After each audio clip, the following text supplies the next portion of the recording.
ഇതാണ് എൻ്റെ ഹോം ഓഫീസിലെ ഡുവൽ മോണിറ്റർ സെറ്റപ്പ്. എൽ ജിയുടെ 34-ഇഞ്ച് വൈഡ് സ്ക്രീൻ മോണിറ്ററാണ് ഞാൻ പ്രൈമറി മോണിറ്ററായിട്ട് യൂസ് ചെയ്യുന്നത്. അതിൻ്റെ കൂടെ തന്നെ ഒരു 24-ഇഞ്ച് സാംസങ് മോണിറ്ററും ഞാനൊരു വെർട്ടിക്കൽ ഡിസ്പ്ലേ ആയിട്ട് യൂസ് ചെയ്യുന്നുണ്ട്.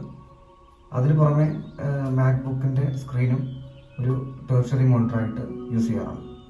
ഈ ഒരു വെർട്ടിക്കൽ സ്ക്രീനിൻ്റെ പ്രത്യേകത എന്ന് പറയുന്നത് നമുക്ക് 2 സ്ക്രീനായിട്ട് സ്പ്ലിറ്റ് ചെയ്ത ശേഷം ഒരു ഭാഗം മൈക്രോസോഫ്റ്റ് ടീംസ് പോലുള്ള കമ്മ്യൂണിക്കേഷൻ സോഫ്റ്റ്വെയർ നമുക്ക് യൂസ് ചെയ്യാം. അതിൻ്റെ കൂടെ തന്നെ ഞാൻ പലപ്പോഴും യൂട്യൂബ് വീഡിയോസ് റെഫറൻസിനൊക്കെ ആയിട്ട് അല്ലെങ്കിൽ എന്തെങ്കിലും ലേണിംഗ് പർപ്പസിനും ഒരു ടാബ് യൂസ് ചെയ്യാറുണ്ട്. വൈഡ് സ്ക്രീൻ വരുമ്പോൾ 2 സ്ക്രീനായിട്ട് സ്പ്ലിറ്റ് ചെയ്ത ശേഷം ഒരു സ്ക്രീൻ റെഫറൻസിനും മറ്റേ സ്ക്രീൻ ഡിസൈനിങ് പർപ്പസിനും യൂസ് ചെയ്യും. അതുപോലെ ടെർഷറി മോണിറ്ററായിട്ട് പൊതുവെ യൂസ്ഫുള്ളായിട്ട് വരുന്നത് ChatGPT അതുപോലുള്ള മറ്റ് റിസോഴ്സുകൾ റെഫറൻസിന് വേണ്ടിയിട്ടൊക്കെയാണ്. ഇതാണ് എൻ്റെ സെറ്റ്.